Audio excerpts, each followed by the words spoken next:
The following podcast contains explicit language.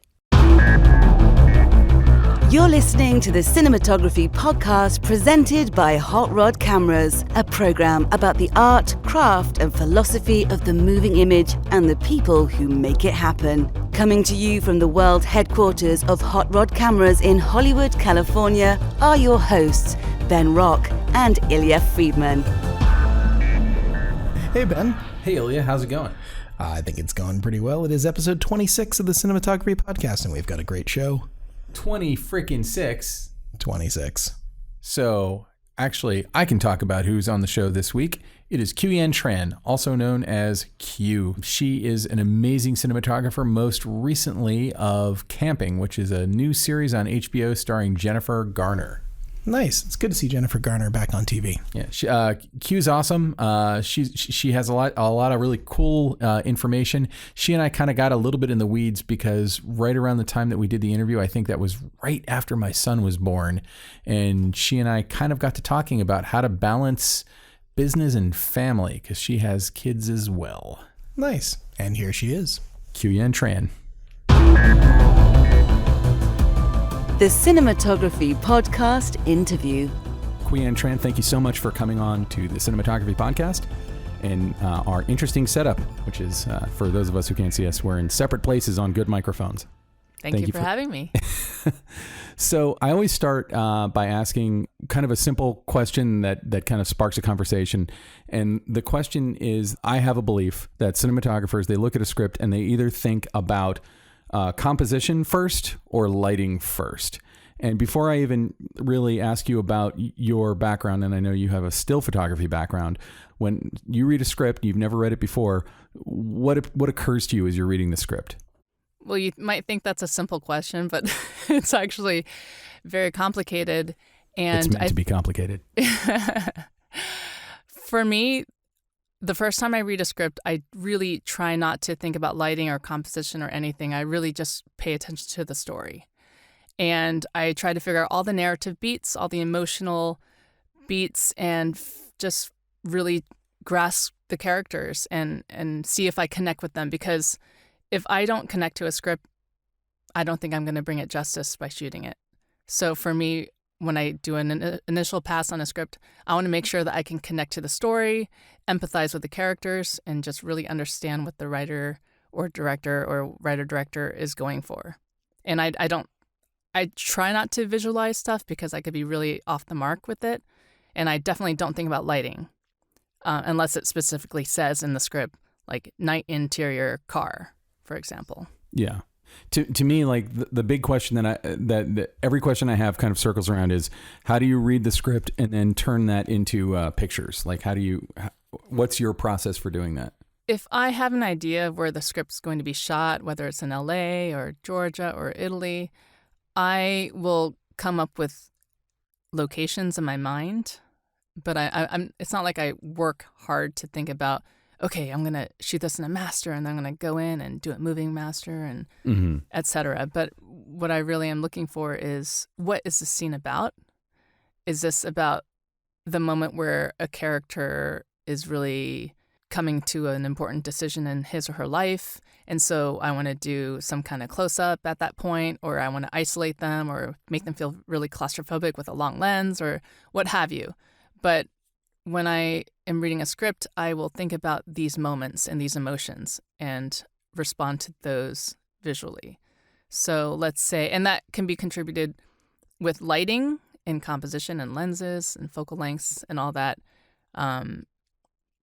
So when I read a script, I'll think, okay, how can I really add to this emotion with lighting? Should I put some hard light on the character, make them appear in silhouette, or really, backlight them? It just depends on the emotion of the scene, and I try to augment that emotion with my lighting and my compositions.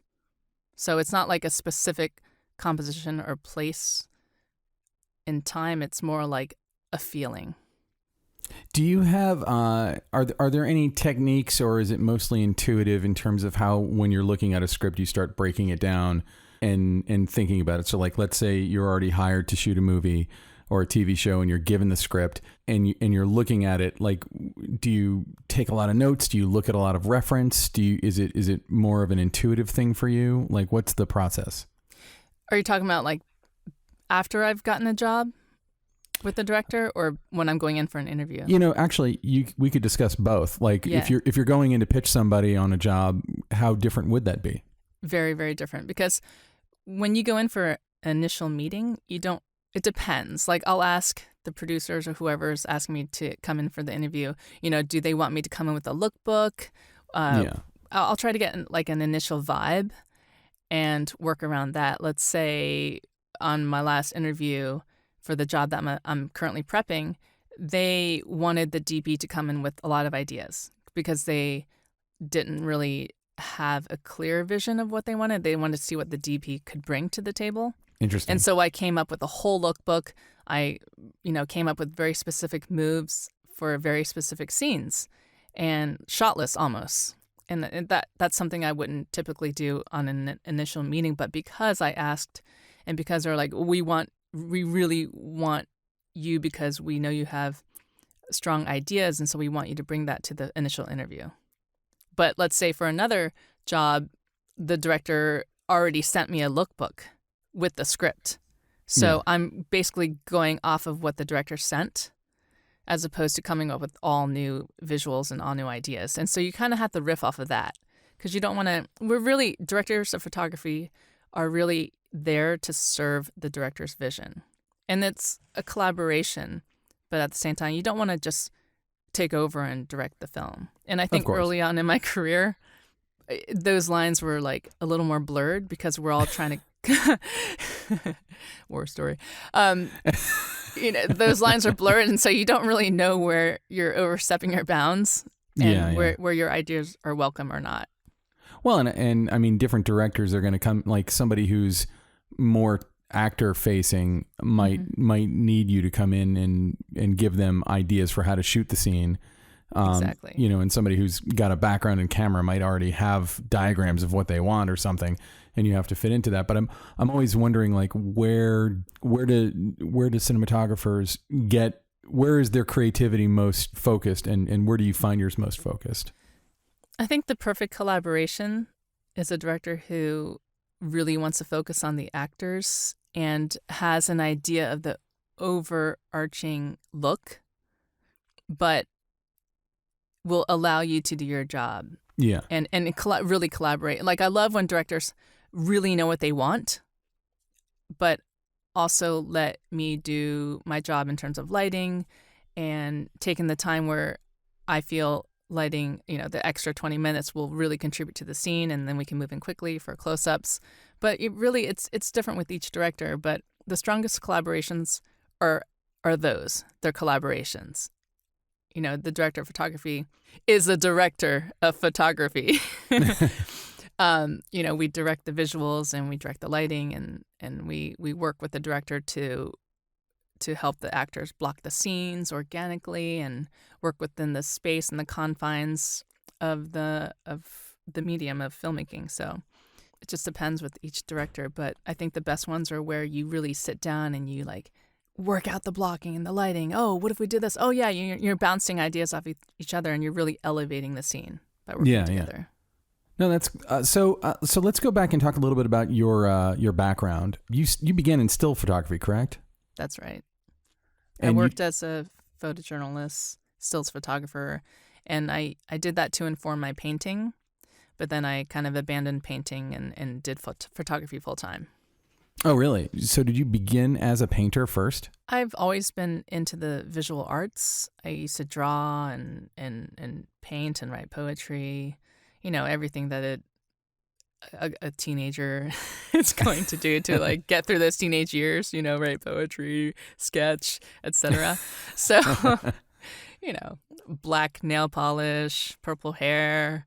I mean, I have blue hair now, but 20 years later. But anyway, I think art is a form of escapism, and we all need to express ourselves somehow. And I just never went beyond those teenage years, and I'm still trying to, paint with a different canvas with filmmaking now.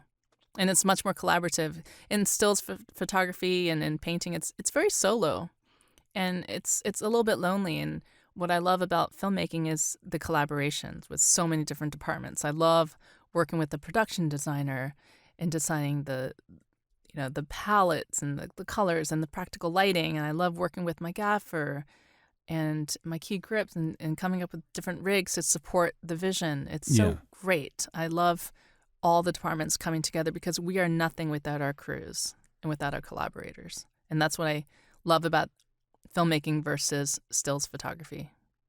Yeah. No, that makes sense. And if there isn't anything here, just tell me. But I'm just curious, like, how long did you work as? I'm really interested in the idea that you started as a visual artist, as a painter, or was painting just one of many things you were doing, and you weren't like really focused on it. But it sounded like you were sort of saying that you began as a painter and then became a photographer and then moved into cinematography.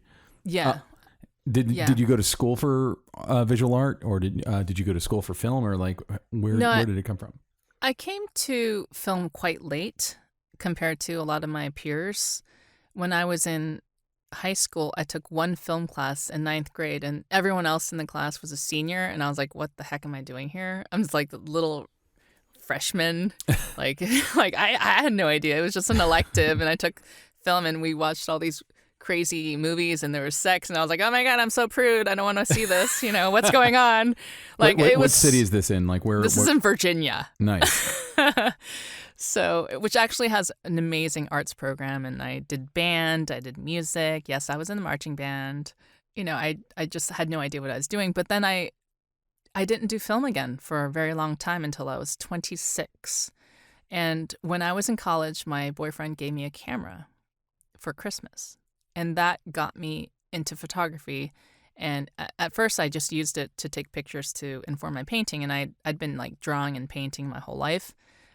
And I became more interested in photography because I would go out and wander around and take pictures. And I was like, this is really cool. Even though it was lonely. Like at the time, I didn't think I was really lonely because you can almost hide behind your camera, and that's what I kind of enjoyed about it. Like it gave me this like superpower. I could like go and just take pictures and just put the camera up to my face, much like I feel like people with cell phones do these days. I'm at a party, I don't know anyone. I can just bury my face in my phone. That's kind of how easy. I felt like with photography. It's a great tactic. It's a great tactic. Now, were you shooting actual 35 millimeter, or were you shooting digital at that time? Oh, digital wasn't invented back then. I was shooting 35. I was shooting Tri-X was my jam. Nice. I would push it a couple stops. I would pull it. I would develop everything in the darkroom myself and print on fiber. And, I did everything. I'd get high in the darkroom for hours. It was totally rad. I loved it. Did you have your own darkroom, or was this like a college? I did not. There was a couple places in New York that I would just develop and print at. So, but I studied at the Smithsonian in D.C. before I moved to New York. Oh, really? Like what? Like they have a photography program at the Smithsonian? Yeah, Smithsonian they had great photography program, and I just did that as an elective, and I fell in love with it. So you're from Virginia, but you end up were you going to college in New York, and were you there to study art or film or something, or did you have a practical aspiration of some kind? It was called a boyfriend. Who lived in New York, so who is now my husband. Nice. So that worked out. Yeah, that worked out. It was all right, 20 years later. So we were really congratulations. Yeah, thank you. 20 years of dating. I just had to be clear about that because it's like, wow, you've been together 20 years. People make fun of me because I celebrate our dating anniversary. I'm very proud that we've been together for a long time. I think in this business, especially, it's really hard to maintain a relationship. I mean, you know how it is. The hours are insane. Production hours are just not normal. And you're both in the business. We are both in the business. My husband is in the voiceover business, which is why I have a professional studio in my home. It's pretty handy. Yeah. So you moved to New York. Now, did you go to school? Did you go to college for art or film or anything? I went to the University of Virginia where I met my husband. We were both in a cappella groups. It's like that movie Pitch Perfect. Have you seen that? I have not. So that's how we met. We were both in a cappella groups. It's really, really, really dorky. But we met doing that, and I was almost an art minor, and I took mythology, and I was studying Italian and drawing and painting and singing and, just having a great time. And I met my husband. And then after college, I moved to New York, where I worked part-time at Deloitte. And I was on a flexible work arrangement. And the other 4 days, I worked as a photojournalist. So I paid for my bills working for Deloitte, and then I would go and do my real passion, which was photography at the time. And I also was a painter's assistant. Emily Mason, who's married to Wolf Kahn, amazing expressionist painter. Oh, wow. I was her assistant. So she took me to Italy, and I had a great life in New York until 9/11. And that's when I decided to become a filmmaker. And you took some photographs of 9/11 that were, as a photojournalist, that are really well known, correct? Yes, that's right. And that was really the life-altering moment for me, because I was really, really close to the devastation, and I lost my apartment, and, I saw the light at the end of the tunnel, but let me just say it was incredibly scary, and I didn't think I was going to make it. But my boyfriend at the time, who's now my husband, we survived, and we made it out alive, and decided, I quit my job at Deloitte and decided to pursue photography full time. And 2 years later, I applied to film schools based on my stills portfolio, and I moved to the West Coast, and the rest is history.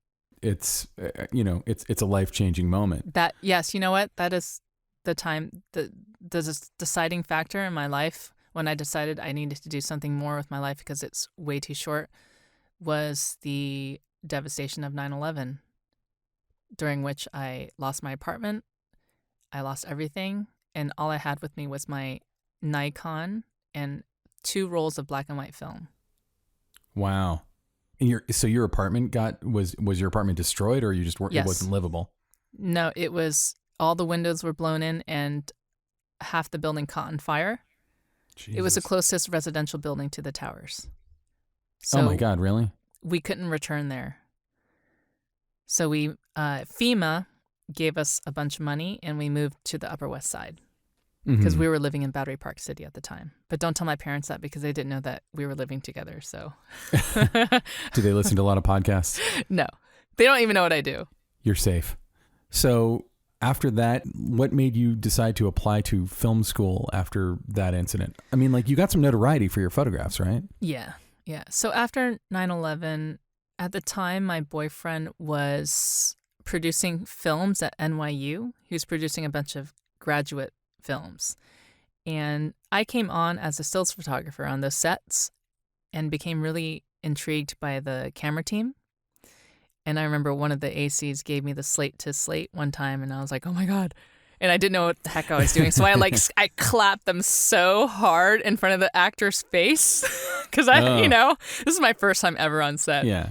And the AC was like, you say soft sticks and you clap it really lightly. And I was like, oh my God. And I was so embarrassed. I was like, so embarrassed. Because that's a priori knowledge that someone who'd never been on a film set would have figured out on their own. Oh my gosh. I was like, Mark! And right in front of their face. I had no idea. So yeah. But that was, I just got a taste of it, and I was like, this is really cool. I think I could do this. And so, I had no idea what I was doing. But based on the strength of my stills portfolio, I got in and decided to choose UCLA because they gave me money. And I was out of state, and it's really expensive out of state. So I went there. Also not really quite knowing what I was doing. I was like, oh, UCLA seems like a really cool program because you can do editing and directing and writing, and I don't know what I'm doing. I have no idea what I'm doing with my life. I just quit my job and, almost died. So I'm just going to move to the West Coast and see what's happening, see what's out there. And my sister-in-law actually is Tatiana Regal, and she was just nominated for an Oscar for editing on I, Tonya. So she was in the business, yeah, and she really took me and showed me the ropes and brought me into her editing suite, and I got to watch her cut There Will Be Blood and she worked with Sally Menke, and it was really amazing Oh, to wow. just like sit in her editing room and really see, oh, this is how you cover a scene. Oh, okay. Well, why did they do that? And oh, this is a medium shot. Why did they cross the line at that point? It was really film school outside of film school. And I learned a lot about shooting in addition to film school, of course. But Yeah. Well, and editing is a great place to learn what you got to have because, Absolutely. And there's nothing like watching another DP's dailies, especially people like Robert Elswit and some like incredible DPs. But it was really incredible to just move out here and start new and start fresh and just like dive into filmmaking. Like I said earlier, I started really late. I started at film school when I was 26 and I was getting married the summer after. And it was just unheard of to be in film school and to be married. And I wanted to have a family. I knew I was going to have to put my career on hold for that. But you just make it work. That's awesome. So you have like an amazing roll of credits when I look, and it seems like you've managed to get them in a relatively short amount of time. Like if you look up your work on IMDb, you've got just an outrageous number of stuff that you've shot.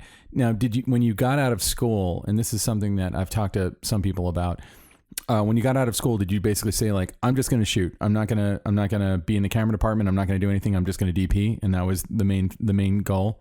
And if so, how do you make that leap? Because I've talked to people who want to be cinematographers, but they feel like they have to put in 15 years, lugging gear around. I think times have changed a lot in the last 5 to 10 years. And when I got out of film school in 2007, I didn't have a clue what I was going to do. But the thing I did know was I wanted to shoot feature films. So I really tried to focus on narrative. And I had other friends, other DPs who were shooting music videos and commercials. And I just had no interest in doing that because I really wanted to tell stories. And that's why I went to film school. But it was a struggle. I mean, it's so hard to get your first feature. Yeah. And it's not hard to do short films. I shot 25 to 30 short films while I was at UCLA, which was amazing because the way that the program worked at the time that I was accepted, they only took 2 DPs and 18 directors. What? So, yeah, that's pretty good odds. And well, that's why I chose UCLA over, say, AFI, because I was like, whoa, I'm only one of 2 DPs. It was really hard to get in. There are only 2 DPs in a class at UCLA? I think there's 4 now. I think I'm assuming this is graduate level, right? This is graduate, yeah. This is graduate. I come from a school that only accepted 30 people per year at the time that I was there. So, but they didn't discriminate one against the other. But I just always assumed UCLA has 40 million people in there every year. No, UCLA is 20 people. It's very, very hard to get in. And that's why I was like, well, I got in, so I should probably go here, and also they're giving me money because I'm out of town and it's expensive as hell.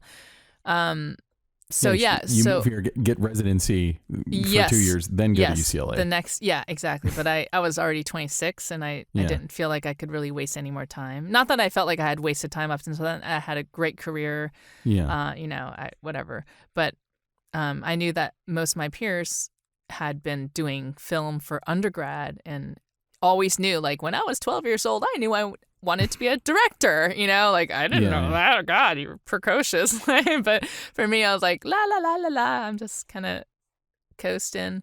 So it was a great experience because I basically could shoot all the short films. And I really cut my teeth doing narrative short films. And then I got lucky enough. One of my professors at UCLA hired me to shoot her feature. So, wow. So I was still in school basically. And I shot this feature. And at the time it was I think it was 700,000 and that was kind of a lot back then. Because even now, that's I'd say that's even more now. I'm like, what? How are the budgets getting? I know, it's insane. And then also you have AFC members shooting these $1 to $2 million features. So where does that put us? Yes. So it's really competitive, and the whole middle market of feature films has kind of gone away, and there's just not a lot out there that's in that sweet spot $20 to $60 million range. There's just not a lot films. Almost none. I mean, Almost none. It's completely gone away if it's not a giant superhero clusterfuck or, something that's being done. I mean, like I worked with a guy who it was part 4 of a horror series that he'd done and had been very successable. And he was only able to get $400K for the last installation of it. And the first installation he'd had $5 million before he had the experience to really do it. That's crazy. I mean, he had the experience to do it. That sounds derogatory, but before, like, it was his first feature, and now it's like his 8th feature, and he's getting like 1/10 of what he had to work with the first time. Isn't that bonkers? And it's just because they know that it's because the people with the money know that it can be done for less. Like, that director told, because I directed a movie that was $2.25 million right around the same time that you're talking about, and he told me, like, if you were hired to do it today, and it was for Warner Brothers, he's like, if you were hired to do it today, they'd give you $500,000. They would expect the identical movie. And it's happening everywhere. Yeah. Well, just because digital technology does allow people to make stuff less expensively, but it doesn't necessarily, like, locations don't get cheaper, actors don't get cheaper. No. Your mortgage doesn't go down because it's digital. Like, everybody needs to be paid. No, but it's so relevant. Everything that you're saying is so relevant because people produce, and it's happening in commercials as well. And budgets have gone way down, but they expect the same, if not more. Yeah. And they'll piggyback like other productions on your production and get like BTS and video and stills in there. And it's just like, they just expect a lot more these days for less.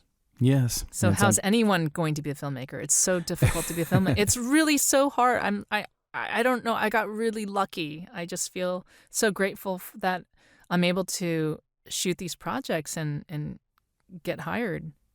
It's so hard. Yeah. Yes, anyone who breaks through, there's a certain amount of luck, but there's obviously an enormous amount of preparation that goes into it. And looking at the material on your reel, you see an incredible mastery of the look. And this is sort of why, I ask everybody the question about composition versus lighting, but I feel like your stuff, before I read your bio and realized that you're a stills photographer, I was like, wow, this stuff feels very compositionally driven, which to me is, it's a different kind of cinematography. And I don't know if it could just be a coincidence that you worked with a bunch of directors who were like very compositionally driven. But then when I read that you had done all these stills photography, that you had done stills photography, it made sense that a stills photographer would be thinking inside the frame in as specific a way as you seem to do in the material I've seen. Yeah. And you know what, going back to your original question, what do I see when I read a script? It is composition first. And then once I get a feel for like day exterior, then I start to think about the lighting more. But composition has always come very naturally to me because of my background. Yeah. So I do see frames and I do see, I really feel like we're on a wide lens far away at this moment in time. Oh no, for this moment, I feel like I need to be on a longer lens far away. Or, for this shot, for this emotion, I want to be like Chivo on a 21 millimeter, like 10 inches away from their face, and different lenses and focal lengths mean different things emotionally. And when people say like, do you have a favorite lens? I'm like, well, no, because I think there's a different application, a different emotion for each lens and the distance from lens to the subject, if that makes any sense. And Roger Deakins is, one of the great masters of cinematography. He's also my mentor, and he always talked about, a 32 millimeter close-up being right there with your character is much different, means something else than, say, 100 millimeter close-up dirty over the shoulder. A clean 32 millimeter. And if you look at all of his work with Coen Brothers, he puts the camera between two characters talking as opposed to like doing it over the shoulder. And it just depends on the scene, but like it definitely makes a difference whether you're aware of it or not. Subconsciously, you are more present with the character if the camera is physically closer to the subject. And I think in documentary, I do a lot of documentary still, and I find it's very natural for me to be in that environment because being a fly on the wall was something I did in photography for a long time. So when I shoot documentaries, I like to gain the subject's trust and be right there with them, as opposed to way back, 40 feet on a long lens. It just means something different, and you'll feel that subconsciously as a viewer. Oh, definitely. Also, well, for documentary, it seems like wider lens means you're going to be chasing focus slightly less than if you were, on a 100 millimeter lens the whole time. Mm-hmm. But yeah, no, I mean, that's interesting to hear, because documentary, I love kind of talking about documentary theory. We've only had one person in here whose main thing is documentary. But I always find it interesting because it's like some documentarians don't want to affect the story that they're shooting. Some documentarians want to lay back, and Paul Greengrass had a documentary background before he started making his features, and his features all look like crazy long lens, like you're shooting into a war zone documentary kind of things. Yeah. But then you've got people like Frederick Wiseman who just kind of crawl into the insane asylum with everybody, and they're obviously he's in the room right there, Yeah. It's just different emotions, though, So I know it would probably take a year for you to explain it, and you've talked through a few of them. But when you talk about specific lenses bringing about certain emotions, can you give me a few more examples of the kinds of lenses and how you would use them to get an emotion? Because obviously you could use a long lens for comedy, you could use a long lens for tragedy, but like what specifically when you're talking about that, how do you choose a lens? I guess maybe that's the better question. How do you choose a lens for the emotion that you're going for? I think I'm sound like a broken record. It depends on the emotion of the scene. But, like, let's say, let me try to recall an example in my latest project. That's probably a great way to do it. Just like walk me through a scene that you can talk about, it's not in a movie that you're NDA'd on or something, that has like what made you where you were in a situation where you were in a soundstage, or you were in a situation where you could have used any lens you wanted, but you had a specific vision for the kind of lens you wanted, specifically for the emotional feeling that lens would bring across. Yeah, I would say, just as a quick example, in the therapy sessions between Dr. Shakrani and Ramon in my latest series, Here and Now, there are times when we are dirty over the shoulder of the therapist onto Ramon's character. But then at a certain point in the scene, Ramon has like this light bulb go off, and he's like, oh, fuck, that's what this is about. And at that point, I move in on a 18 millimeter, and I'm right there in his face. Yeah. For the next cut. So it's like, whoa, dramatic. I don't know actually if the editor used that, but just for the director, Lisa Cholodenko, and I, we talked about that, like being really present. And Lisa Cholodenko, brilliant director, writer, Kids Are All Right, Laurel Canyon, High Art. Yeah. She's been around the block a few times. Yeah. So we talked about like wanting to be really present with Ramon at that point in time, but saving it for that emotion where he's like suddenly realizing, and then the rest of the scene is done in close up on a wider lens. But at the beginning of it, we're way back in the room. We're kind of more objective with the camera, and then we just become more subjective for that one moment in the scene. Interesting. Does that make sense? Makes total sense. So in the show that you're talking about, that's the new Alan Ball series, right? Yes. So this is something I've been dying to ask someone who does television and features. Sure. Because we've had people who do one or the other, and people who dabble in both, but you do a lot of both. So with a feature, you're telling a whole story, and you're kind of creating an arc as a cinematographer visually. And TV, by its very nature, is an ongoing story, or it's serialized or whatever. Is there something like a visual arc that you're building into television? And like, what's the key interest? Like, what's the engine that kind of keeps television going and interesting for you when you're working on a series? It's really tricky because you can prep all you can in television, but when it comes down to it, when you're trying to shoot 8 pages a day with 5 company moves, it gets really hard to stick to the vision. And you can prepare, and it's like 5 company moves. It's insane. 8 wonders that day. Exactly. But they'll kill you. The studio will kill you if you just give them oneers. You know what I mean? They're like, where's the coverage? Why don't we have the medium shot? HBO's very, very, very generous to their artists, and they let you do a lot of authorship. but you still have producers and EPs and showrunners saying, oh, we need to get some coverage, which I understand. It's you know what I mean? You got to quicken the pace. You only have 60 minutes for like a 66-page script, for example, and stuff's going to get cut, but you can't just have a oneer. Yeah. I mean, you can do, like, for example, even in episode 102 on Here and Now, the director Ute Brieswitz and I, we did this oneer for this whole lecture scene, which with Steadicam, and my Steadicam operator Chad Persons is phenomenal. He's just incredible with his timing and his move. You could tell him once and he just gets it. And also he has dance training. Sorry, Chad. Oh. But it's true. And he's so brilliant with rhythm. And it's all about, feeling and dancing with the actors, right? So anyway, we did this beautiful oneer. Yeah. We did this beautiful oneer, and it just got chopped up in the edit. And I was like, like dagger in my heart. And we worked so hard. I lit it for 360, I was like, oh man. And then they just cut it. But, we had to provide those options. Yeah. Because we worked on the oneer first, we got it. And then, okay, let's go in for coverage. I'm like, well, don't call it a oneer then. We're going to go. That's I love when people say that. Oh yeah, this is a oneer. Okay, let's move in for coverage. Well, do you know what that means? Oneer. Oh man.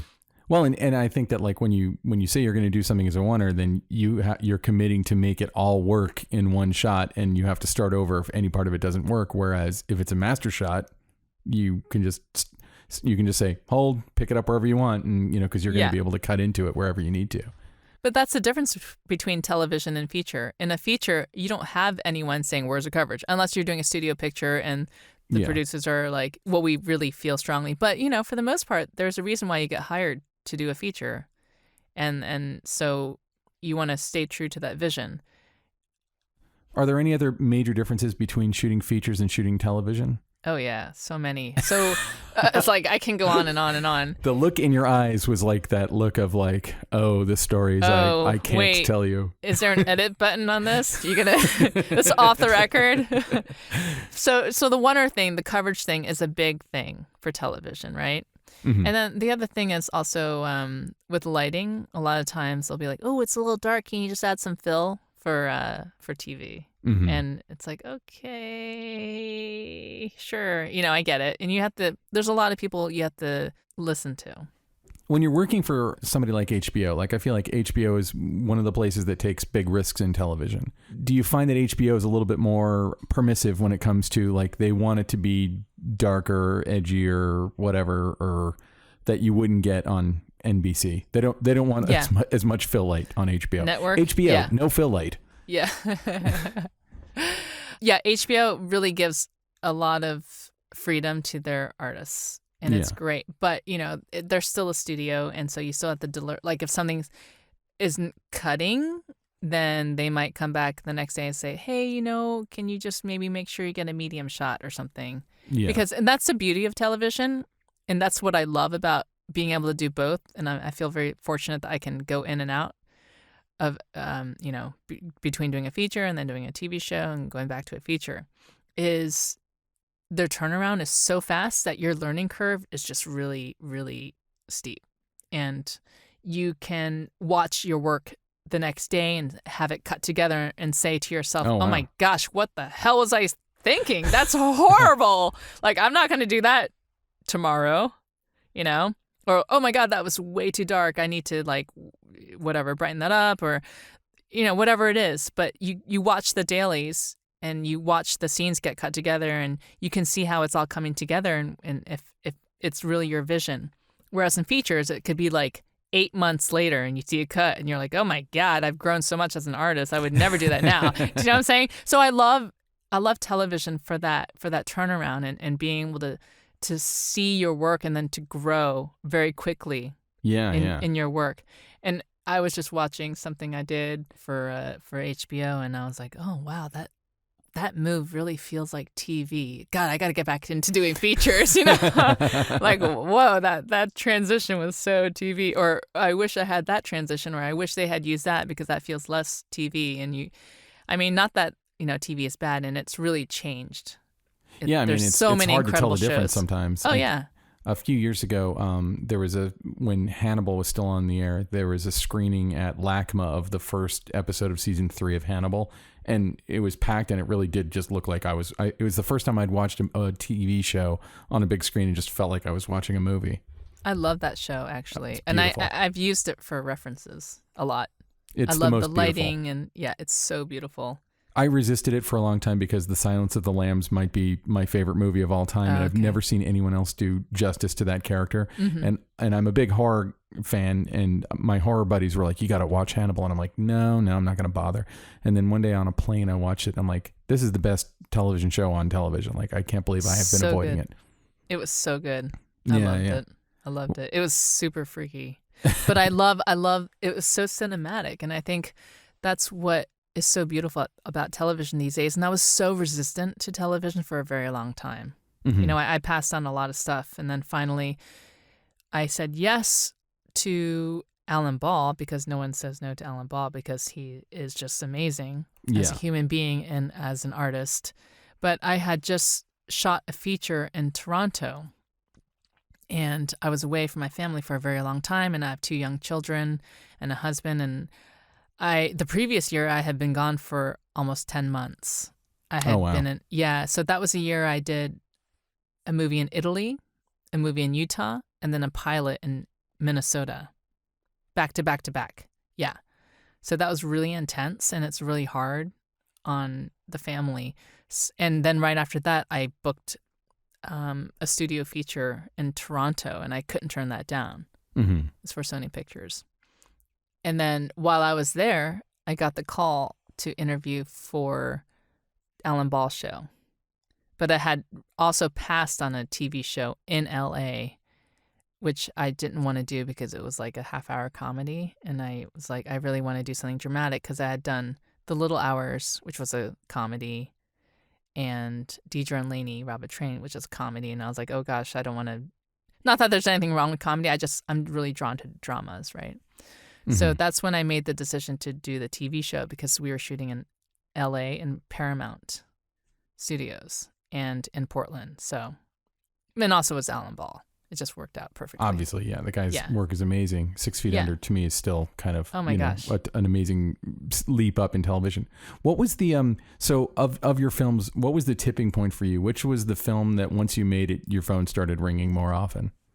You know, the film that really got me recognition from HBO, and I say that would be the tipping point for me, was this feature I shot in Hawaii, and it played at a film festival. It was called Pali Road.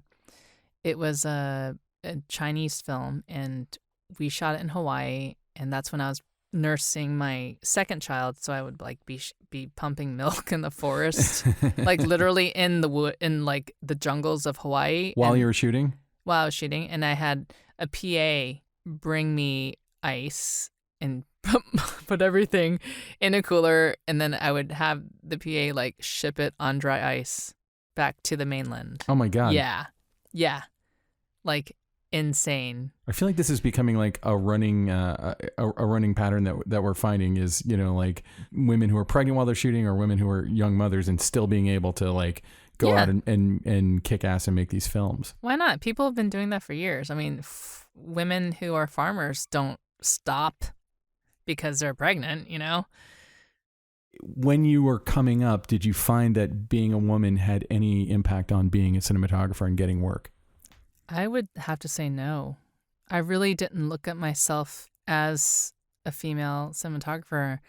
I just tried to really focus on the work. I just saw myself as a DP. And I never, ever have said, oh, I didn't get that job because I'm a woman. Mm-hmm. Like, I have never felt that way. And I feel lucky that I've never felt that way, because I know a lot of women who feel that way. Like, oh, why did I not get the job? It must be because I'm a woman. Never have I ever said that. And I'm really hard on myself. I'm very self-critical. And so maybe that's just my perspective. Like, oh, I didn't get it because I wasn't the best one for the job, or my work sucks. I'm like, oh, I'm just a terrible DP. Like, I would never say, oh, it's because I'm a woman. I would just say like, oh, you know, I need to do better. I need to improve my craft. I need to hone my craft more. I need to work on my lighting. I need to work on my camera movement. I would never say to myself, it's because I'm a woman. Mm-hmm. And I think because I'm a little bit older than a lot of the younger females who are coming up now, like Rachel and I, we put in a lot of time shooting features, like almost a dozen features before we got our first studio job. And these days, I think with Instagram and with music videos and these commercials, I think that women are moving up faster. Like, you don't necessarily have to shoot 10 features before you get your first job. And I don't know if it's because other women ahead of us, like Amy Vincent and Tammy Riker and Mandy Walker and Ellen Cross and Nancy Schreiber, have blazed those trails for us, and I know they have, or if it's just like the general shift in Hollywood towards women. I don't know where exactly. It's a combination of everything. Just being a woman, being a minority, being a mother, I do feel like there's not a lot of people like me shooting at the level that I'm shooting. So I do want to be an example of, you can do it. You can have a family. You don't have to sacrifice anything if you want to really be a storyteller. So I'm asking you mostly for me here. How do you regulate the work-life balance? I've never been good at it ever in my whole life. I've always been all work and no play. But, now that I'm going to have a kid, that's not going to be an option. Yeah, it's taken me a long time to find the work-life balance, but there are a lot of rules that I have set down in the house. For example, if my husband and I are both home at dinner time, there's no cell phones. There's no phone calls. There's no computer. It's just we're focusing on the children, and we're all eating dinner together. And that's something that my parents made us do. We couldn't watch TV while we ate dinner. We had to sit down as a family and eat dinner together. And at the time, you don't know how important that is. As a kid, you're just like, oh, I just want to watch TV. I just want to eat in front of the TV. No, absolutely not. My parents would not allow it. And I think that really stuck with me. And so these days, we really try to eat dinner together as a family. And we do the whole dinner routine with the bedtime routine. We read stories every night. We have solid routines. And then on the weekends, I try not to do any meetings or any kind of like work during the daytime. We always go out as a family. We hike. We go out together. We do little staycations. But you really have to set these rules and stick to them. And that's worked for us really well.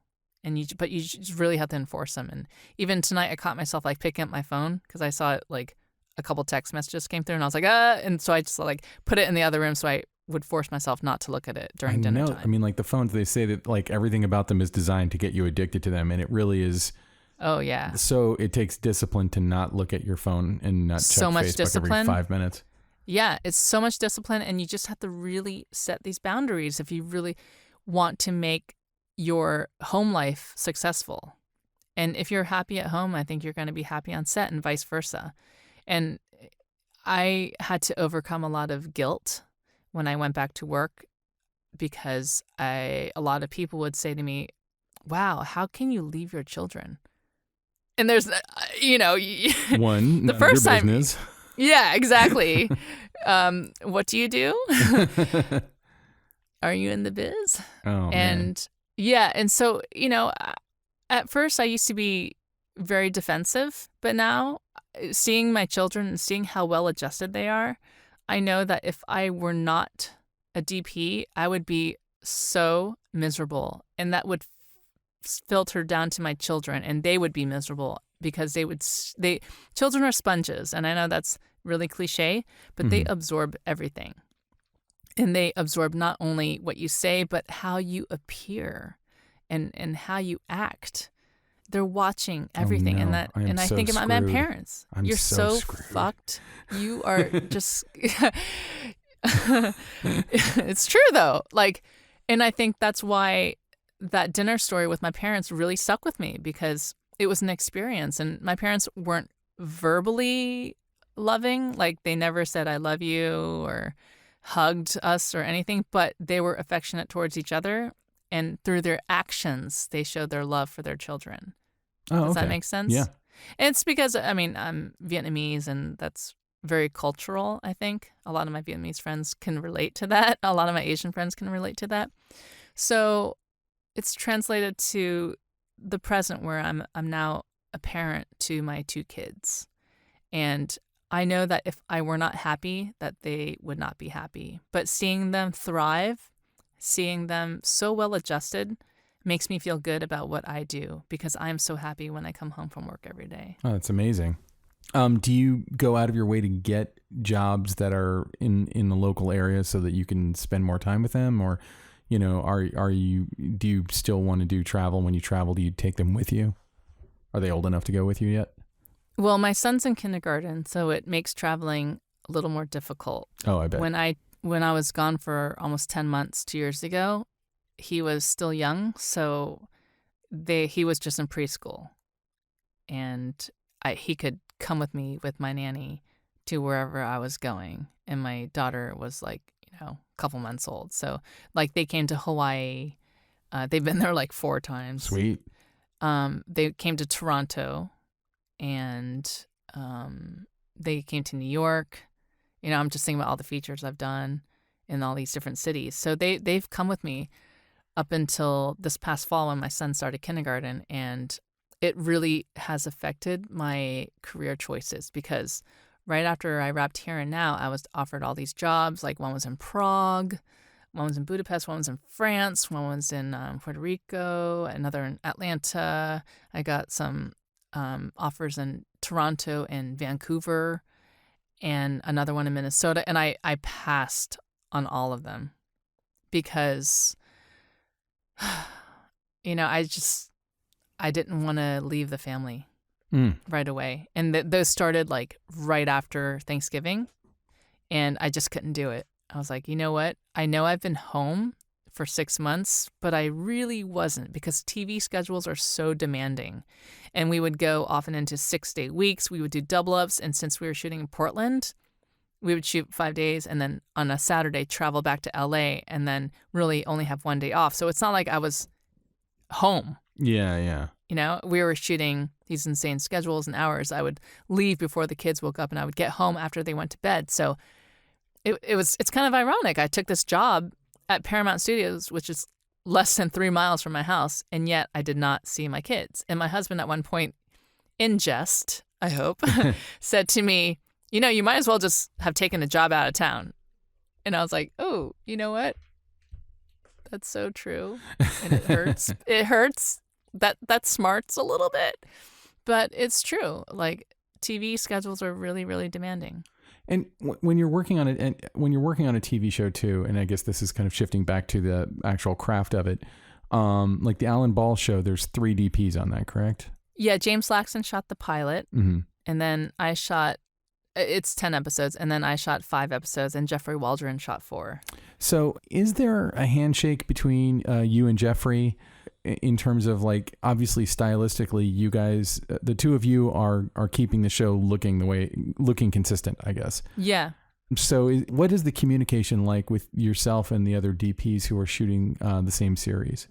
It's a handshake and then a couple punches. No, I'm kidding. I really tried to, because I was the first one up after the pilot, I really tried to communicate James's vision throughout the rest of the show, but the story evolved so much in a very interesting way. I'm not allowed to give it away, but I think as the story developed, the style also developed and changed, and as we saw fit. But I would try to consult with Jeffrey, hey, what do you think about this?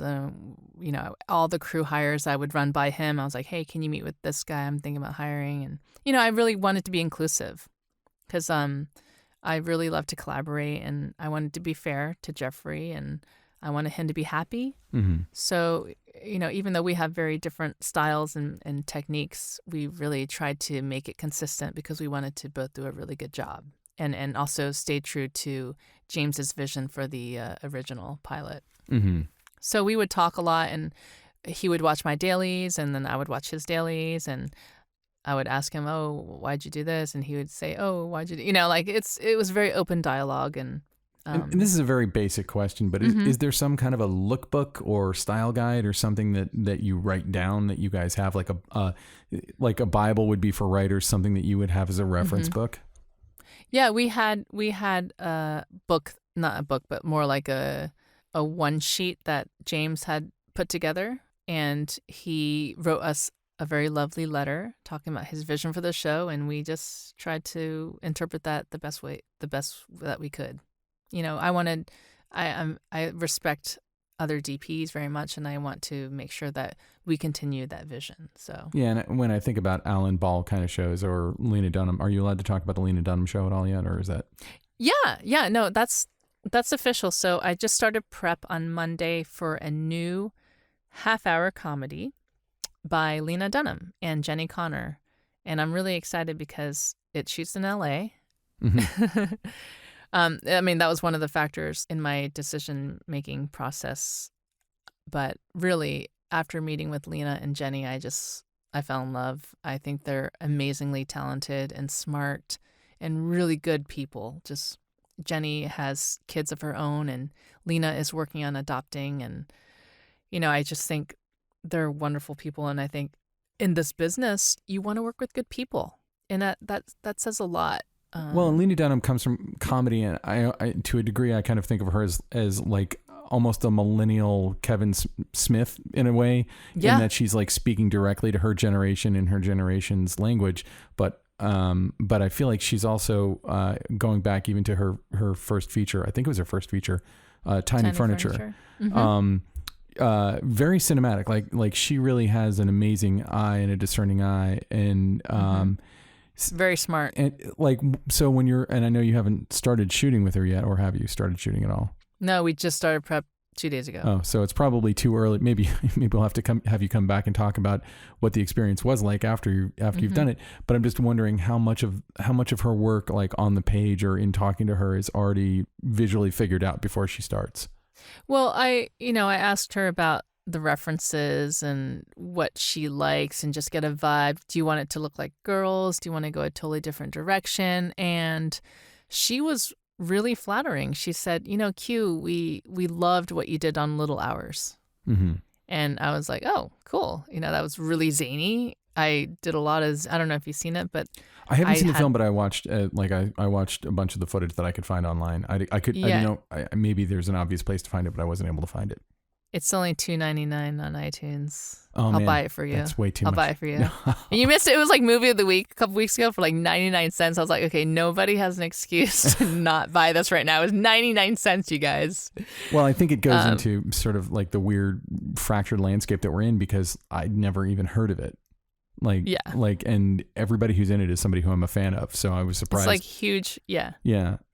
So I was actually kind of surprised that I wasn't seeing ads for it, but it's kind of the Netflixification of the world, where it's like, rather than a P&A budget, just one day the movie's there. Yeah. Yeah. And also there's so much oversaturation. Yeah. There's like an incredible amount of content these days.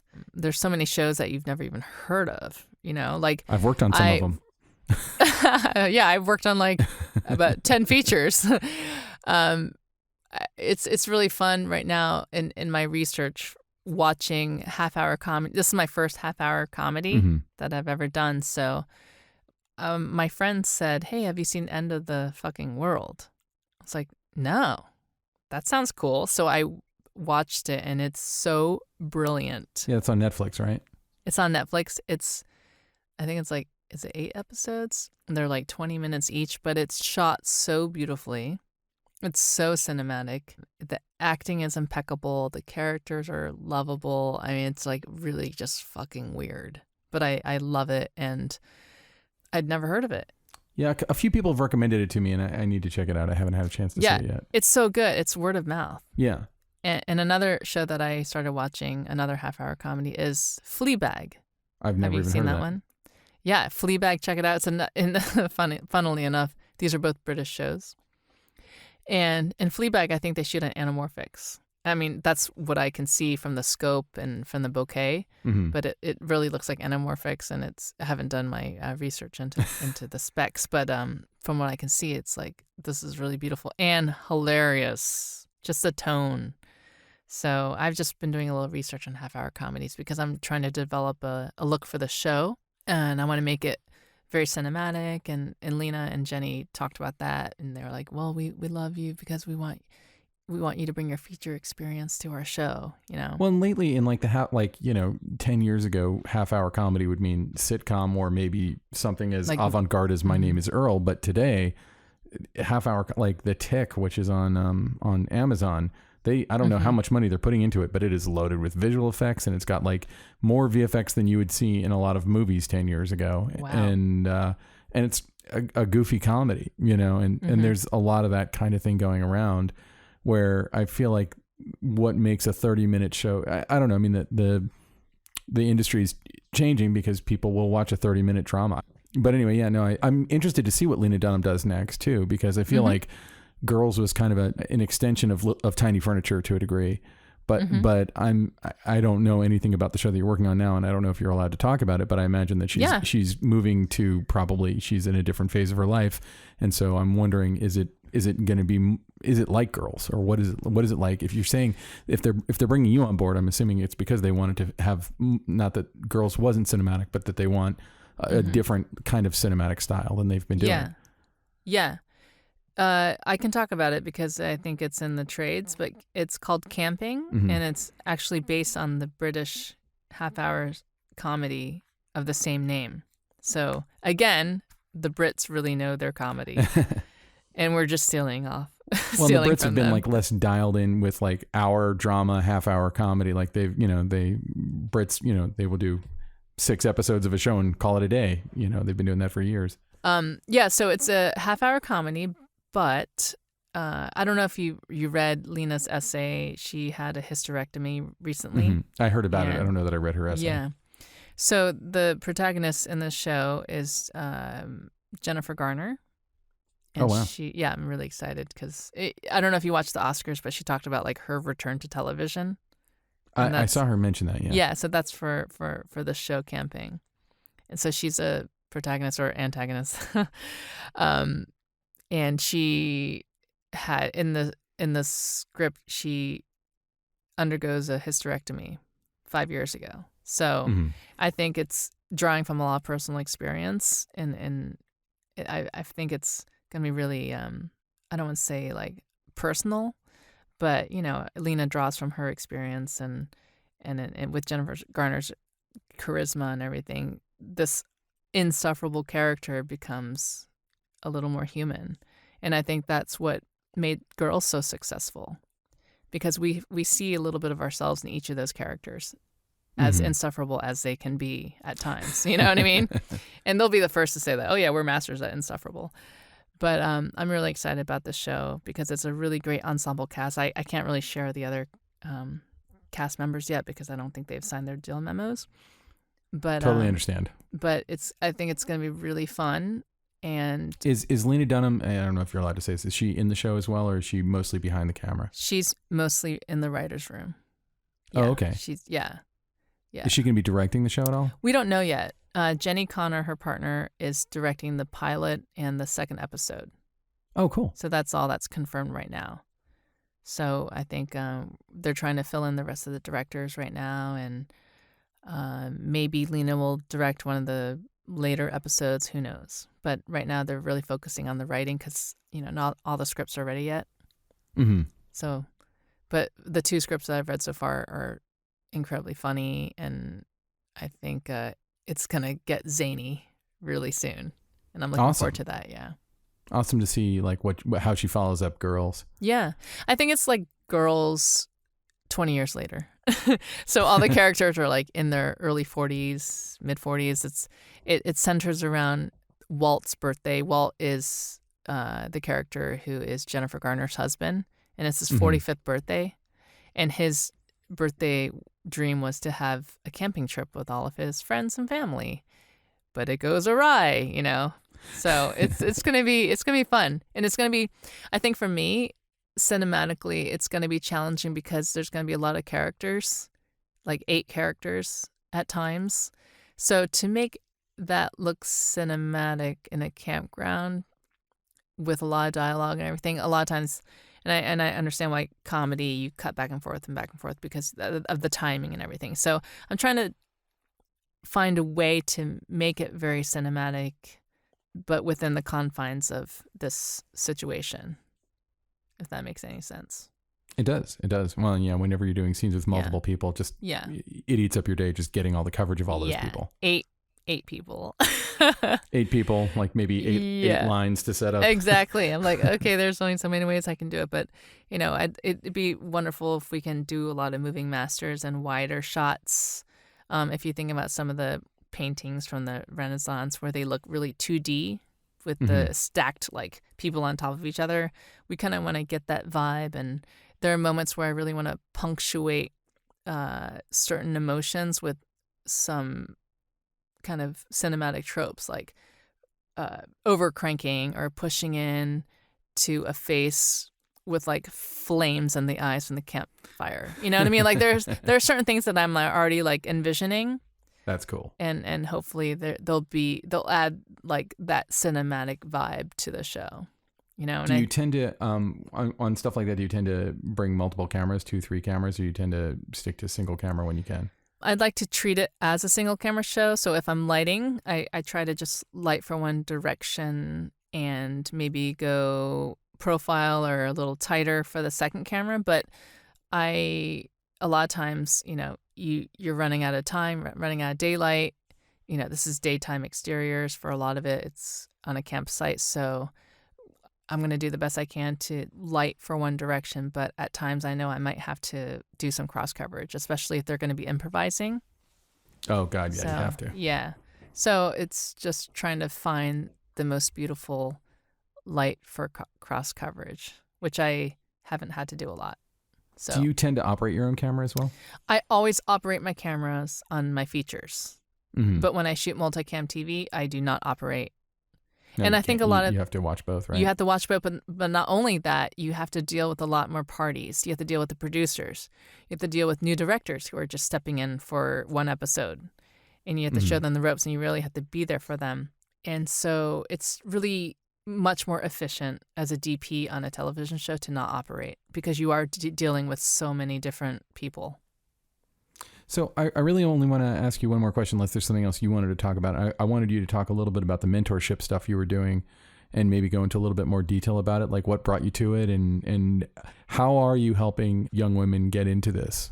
Just today I was talking to a young woman who is trying to get pregnant, and last week I was talking to a young woman who just had a baby and is deciding whether to move to Atlanta or not because of a lot of work there. And I said, well, do you want to be an operator or do you want to be a DP? Because if you want to be an operator, sure, you can go to Atlanta. There's a lot of work there. But if you want to shoot films, you just have to shoot films.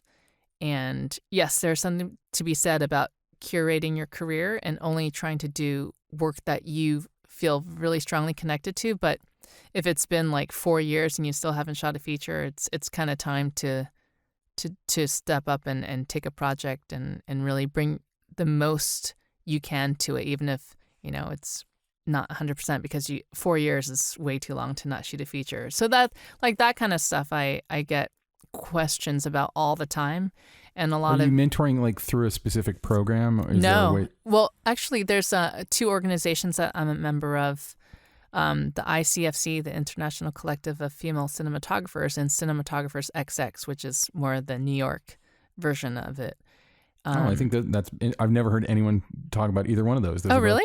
Really interesting. Yeah, so I'm actually pretty active. I'm really good friends with the people who created the groups. Autumn Aiken created Cinematographers XX. She's a wonderful, lovely person, a very talented cinematographer. And, she just wanted to create a website, a group for producers and directors to go to seek out female cinematographers and check out our bodies of work.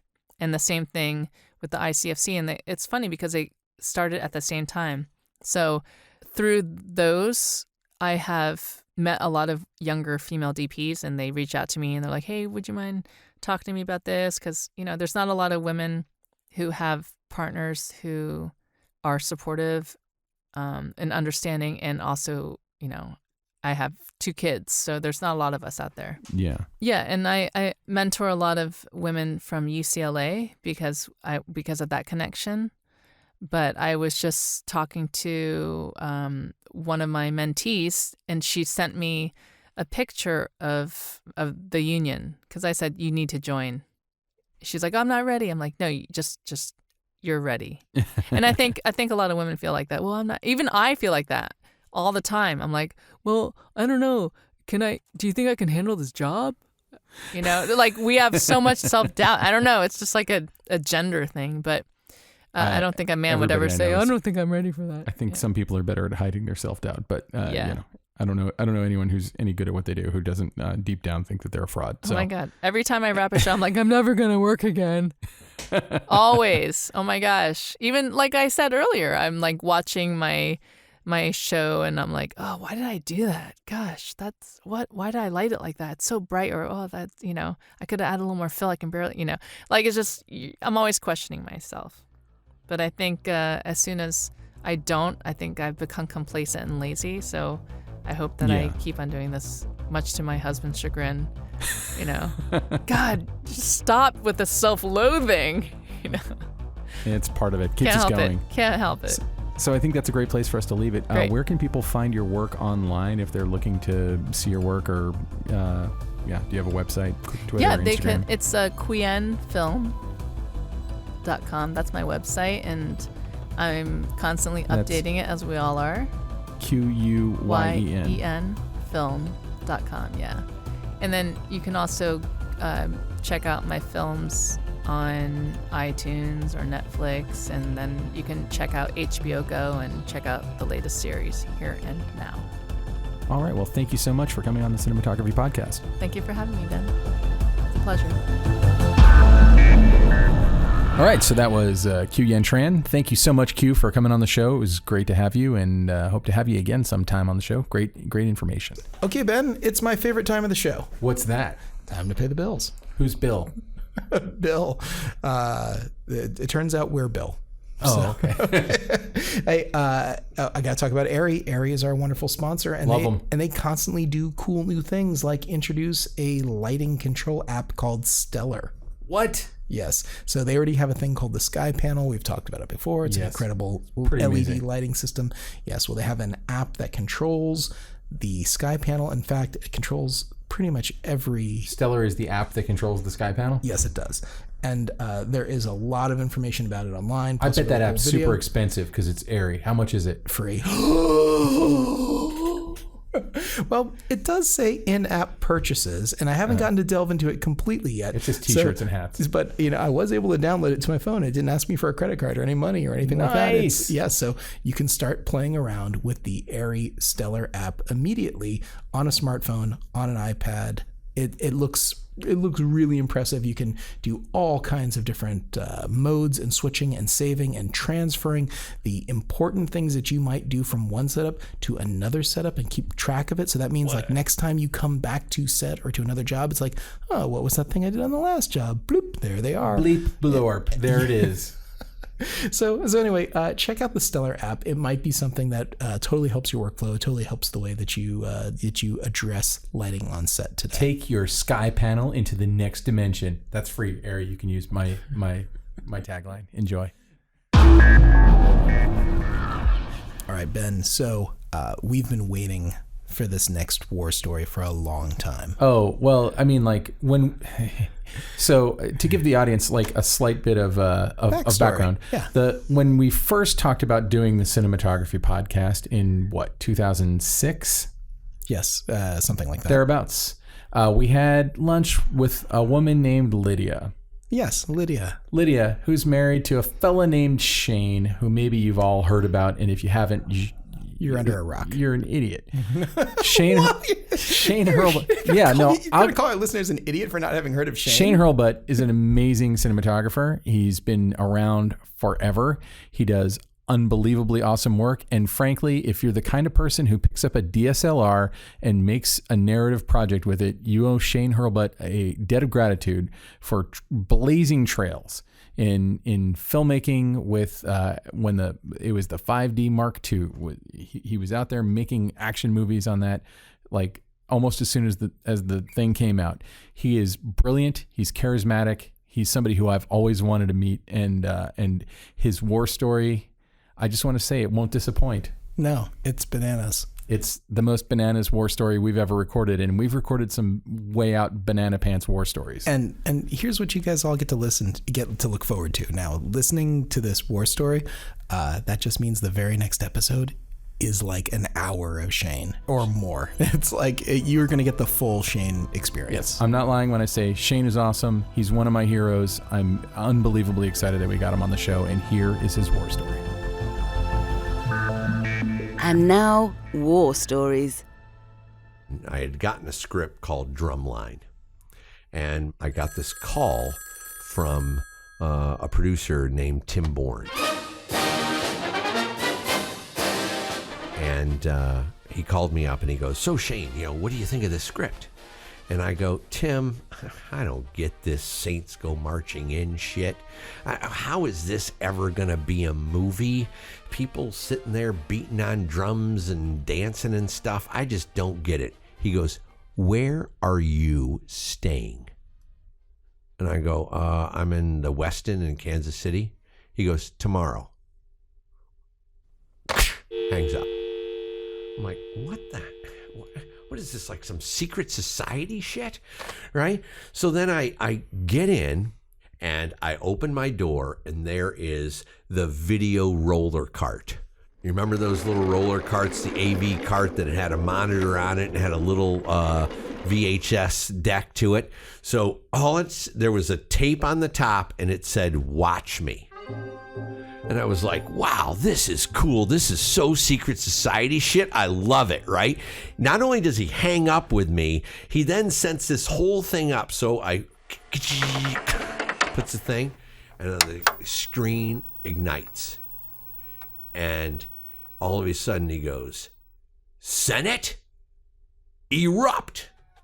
And this drum line just starts doing all this moving, and the sound is incredible, and they're sticking and they're flipping and they're spinning the timpani drums and beating the bass drums and everything and just going all around in this thing. And I was running for the phone. I picked it up and I go, "Tim." He goes, "Oh, you saw the VHS, huh?" And I'm like, "This thing's unbelievable. I cannot wait to be on this, movie."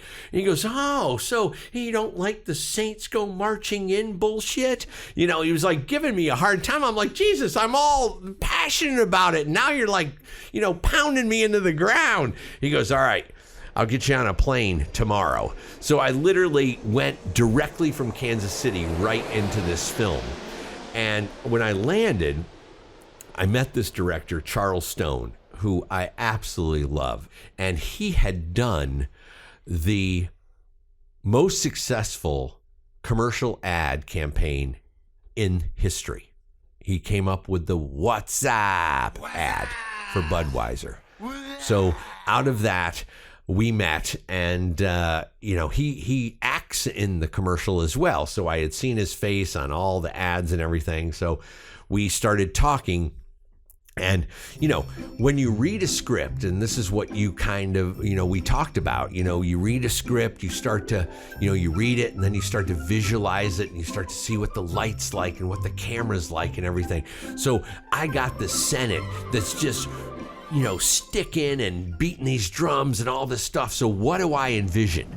I envision that damn, tunnel at USC where that band comes out of that tunnel and they come into the LA Coliseum and the crowd goes crazy. So we go to the location and, he goes, "Hey, Shane, how you doing?" And he's showing me around. He goes, "All right, Shane, this is the tunnel that they come out of." And it's literally like this conference room. It was false ceiling, 4 feet wide, and 2 double doors at the end of it, and 60 feet long. I go, okay. And then think about what you envision the music room to this incredible, orchestra of music, this band. You think, oh, it's double and triple and quadruple layered, and there's sound baffles and wood and all this stuff, and you got the conductor down in there. And so I go from that, okay, here's the tunnel, and then he walks me in to a 9-foot high ceiling with 2 different roster layers of 6 inches high, false ceiling, fluorescent lights, a mural painted on cinder block. And he goes, "This is Dr. Lee's music room." Okay. Then he takes me to the Coliseum, where I walk in and I'm thinking, oh my God, it's going to be, Cinema 360 in here, and it's going to be amazing. And this is what I put into my mind. And he walks in, and all I see is just brick houses and street lights and junk across the street, and then 10 floors of stands the length of a football field. He goes, "This is their stadium." And at the end of that day, I turned to Charles Stone and I said, "So how depressing do you want to make this movie?" It was day one. And what I learned from that experience was your vision and what you put in your head, until you get into the director's head, it really means nothing. Because what he taught me was, this is a tech school in the middle of the South.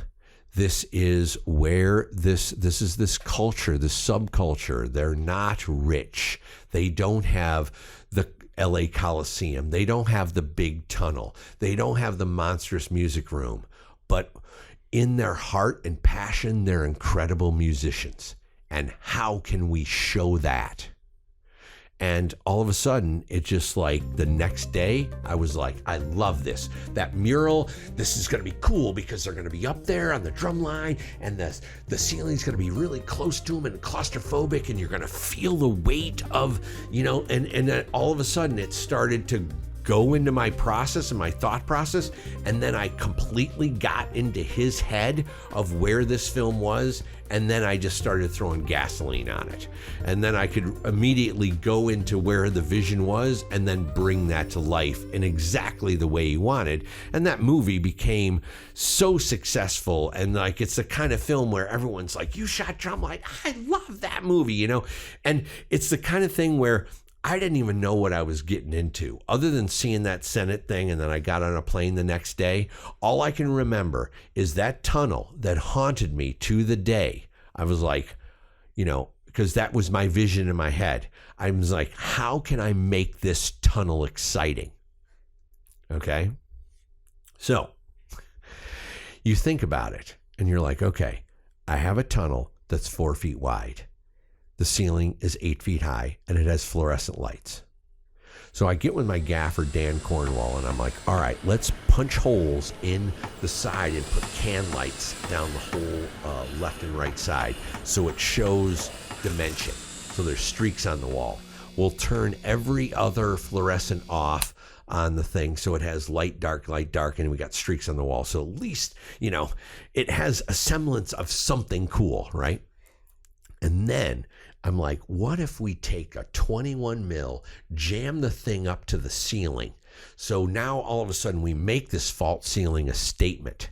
Before, if we just put it down here, then there's no statement. But if I jam that camera right up against the false ceiling, then you're just seeing that ceiling splay out. You see all the blue and gold down the thing. And then what if all of a sudden this stick spins and goes right across the horizontal of the frame, and then this other hand comes in and fucking goes cat, cat, cat, and then the band erupts. I said, that's how you turn this into a tunnel shot. And Charles Stone's like, that is fucking incredible. So everyone in the room, all my camera team and everything, had earplugs in. I wanted to hear it every single time with full force, because that tunnel that became my nemesis in the beginning became my fuel of passion for the whole film. Because when he hit those sticks and that band erupted in that tunnel, it was like being in a missile launcher where the sound just pushed out right at camera, and it literally hits you in the heart. And each time it's like, I make it louder, it's like I was like so into this. And I remember that after that, I got sick as hell. And then they called me the plague. And I went down in flames. And I went around with a mask. And I drew like a red lipstick on it and nose marks and everything because I didn't want to get people sick. And because Atlanta, for anyone who says that Atlanta is nice, it's not nice ever. You can all have that place. Shoot as many movies as you want there, but it's not California. You fucks.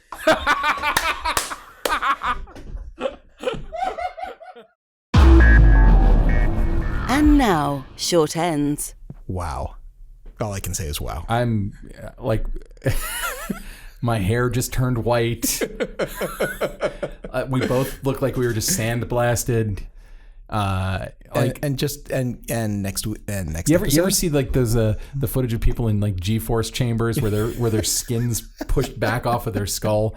That's how I feel listening to Shane's war story. Shane has got so much energy and enthusiasm. I swear we could power like the lower Western United States grid off of Shane. So it's pretty amazing stuff. All right, so before we get into short ends, we just wanted to give a shout out to a fellow from Russia who gave us a little shout out. That's right, Boris Pavlov. Thank you so much for the awesome email that you sent us, and I absolutely will look you up if I'm ever in St. Petersburg. Thank you so much for the awesome fan letter. Thanks, Boris. So, Illya, what is your short end? Because mine's awesome, and I want everyone to be on pins and needles because mine's awesome. Okay, mine's polarizing, so I don't know if people will like it or not. So, mine is the Netflix series Maniac. Oh, I thought yours was polarizing, like how you make lenses polarized. Go on. Wah, wah. A little cinematography joke here about polarizers. No, I seriously thought that's what you were going into, and I was like, it's polarizing. Strap in. It's going to be a discussion about polarizing. No, it's Maniac, which it's the new Netflix series from Cary Fukunaga, who, of course, might be known to many people as the directors and creators of True Detective. Thank you, True Detective. It was right on the tip of my tongue. Which amazing first season. I really, really loved it, and definitely made me a fan. And so now I was excited to check out Maniac, and now he's having quite the career. I know he just signed on to direct the next James Bond movie. First non-British. I thought that they wouldn't take non-British people to direct. Yeah, that's changed. Cary has broken the mold. Cary is the first person. Slight digression. Yeah. Danny Boyle was supposed to direct that movie. He was, but no longer. That bums me out a lot. I want a Danny Boyle James Bond movie. I really like Danny Boyle too. Anyway. I mean, but you know what? I'm not taking anything away from Cary. I think they both would make great James Bond movies. I'm not trying to say somebody can't direct. I just want the Danny Boyle. But the whole thing about the James Bond brand is them keeping it on brand and not becoming auteur pieces. Anyway, so yes, please continue with your discussion of Maniac. Okay, so Maniac is a wonderful show, and I know a lot of people couldn't make it through the first episode. I'm one of them. Yes, you are. But I believe that if you can actually get into the second episode, for a lot of people, the show blossoms. It moves down a path, and I'm not even done with it yet, but I'm really excited to see what happens next. And the setup of the story is a little bit out there, a little bit ludicrous, but there's all kinds of wonderful moments. Don't watch it when you're really tired. That was my problem. Yeah, you watch it when you're tired. I have a newborn. I have a 5-month-old baby, so I'm always tired. I'm tired right now. Right the second I could go right to sleep and not even finish the sentence. Okay, well, regardless, Maniac, I don't even want to tell people too much about it because I think it's better if you don't know about it, but it's got beautiful cinematography from Darren Liu, who also was a second unit cinematographer from True Detective, and has worked on a bunch of other great things. So it's got Emma Stone and I just lost his name. Jonah Hill. Jonah Hill, yeah, it's Emma Stone and a really thin Jonah Hill. Jonah Hill lost a bunch of weight, looking good. Did he lose the weight for this role, or did he just lose the weight and then got cast? I have no idea. That didn't even cross my mind. But interesting. Yeah. Anyway, it's a great show. It's worth checking out. I feel like there's a little element of like Mr. Robot in there. There's an element of like you don't really know what's happening where, but you are still enjoying every moment of that. I will give this another shot on your recommendation because and not to minimize it, but several people have told me that it's definitely worth checking out. And it's like I was with it for the first 15 to 20 minutes, and then after a while I was like, this show needs to let me know what it is, and it didn't do it in the first episode. But I'll give it another shot. I'm going to give it another shot. All right, give it a shot. Stop fighting with me. I'll give it another shot. Okay. Hey, so that's it for my short end. that was it. Ben, you drove me to stop talking about it. So, hey, where can people find you online? I didn't do a short end yet. Oh fuck! I just imagined you'd already gone first. Oh, that's right. You're going to tell me. You're going to surprise me with the short end. I don't. It's not the biggest bombshell, and for all I know, you already know about it. It is a service called Kanopy. Are you familiar with it? No. Kanopy with a K. So here's what Kanopy. Definitely no. Here's what Kanopy is. If you have a Roku box or an Apple TV or a DVR, any of those things, not a DVR, but like if you have a TiVo, like I've got a Roku powered television, right? Fire Stick. Fire Stick. That's what I meant. Kanopy is like another Netflix, but it's free if you have a library card. So literally, I went to the library. Oh, I've heard about this. I didn't have a library card. I went there. I went to Kanopy. I believe it's just Kanopy.com. Got myself got my library card, signed myself up, and within 10 seconds, I was able to install the app on my Roku TV, and it's like got all kinds of premium shit. I'm not even kidding. It's got like tons of the Criterion collection. Ooh. How does it look? It looks amazing. I mean, how does it sound? It sounds great. I mean, and it's free? And it's absolutely free. It's through the library. Like I've always been yammering about documentarian Frederick Wiseman. They have all his films on there. You know, I had heard something about this some time ago, but I immediately thought this will never work. And clearly it's working. It's amazing. And a lot of time, and you kind of go, well, it's the library, so the selection won't be great. The selection is freaking amazing, and different genres. Also, there are things like the Great Courses, which is just like an online service you can buy. They have a bunch of the great courses on there. All right. Do you know if this app that accesses this is available through Apple TV? Do you know if it's available from PlayStation? Is it just a Fire Stick Roku type of thing? I believe it's Apple TV. I think that Apple TV and Fire Stick and Chromecast and Roku are all kind of using the same basic protocol, so you can generally download the same apps to all of them. I only have experience with Fire Stick and Roku. Those are the two that I've had.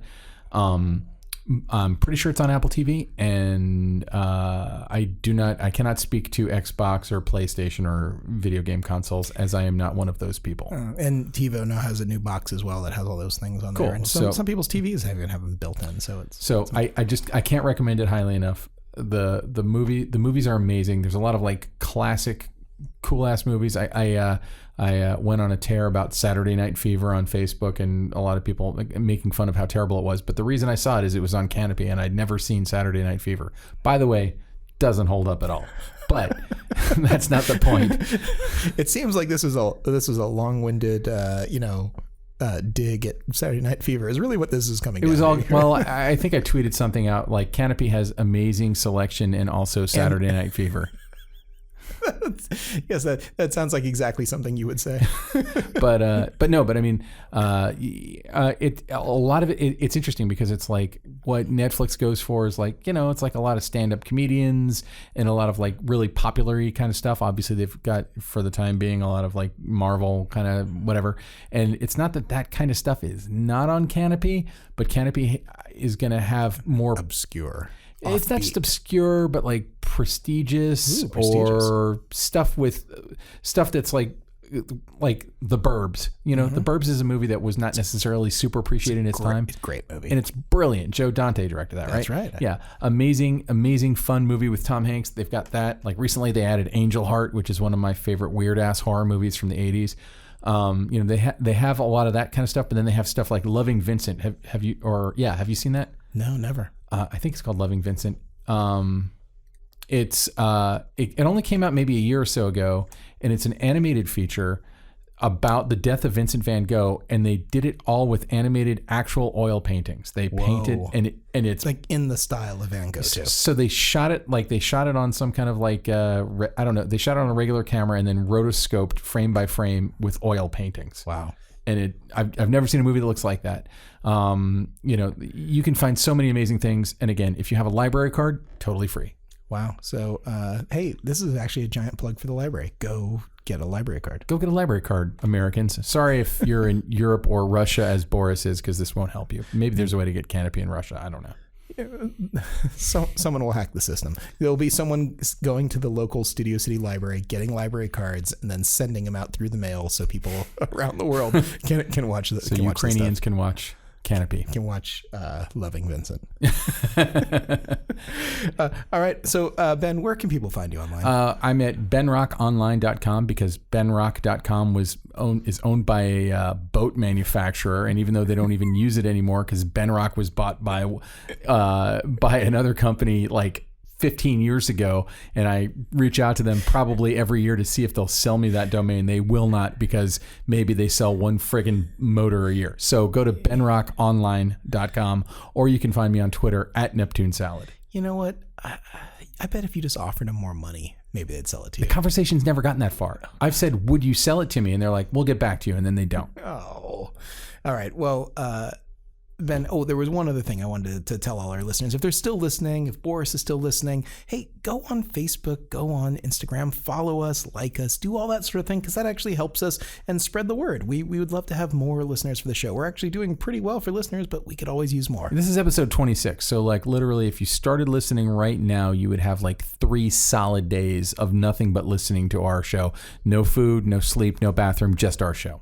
Yeah, these shows are kind of long and wordy, which we're trying to work on cutting down, and I'm going to help that right now by saying you can find us at camnoir.com. You can find me at Hot Rod Cameras, and you can also follow us on all the social platforms at Hot Rod Cameras, and as well as the Cinematography podcast. I'm perfectly happy being long-winded. But anyway, before we go, I just wanted to thank our amazing producer, Alana Cody. Yay! I wanted to thank our kick-ass editor, Ben Katz. We're giving him some work today. And as always, I'd like to thank Kaze Alatrachi for composing 100% of the music that you heard on this. And I don't even know yet how we're going to get enough music. I don't know that there's enough music in the world to underscore Shane Hurlbut's war story. But it happened. But it already happened. I just haven't heard it yet. All right. Until next time. Thank you very much. This has been the Cinematography Podcast, presented by Hot Rod Cameras. Find your next camera, lens, or accessory on the web at hotrodcameras.com. Don't forget to subscribe to our show on iTunes and connect with us on Facebook and Twitter. Thanks for listening.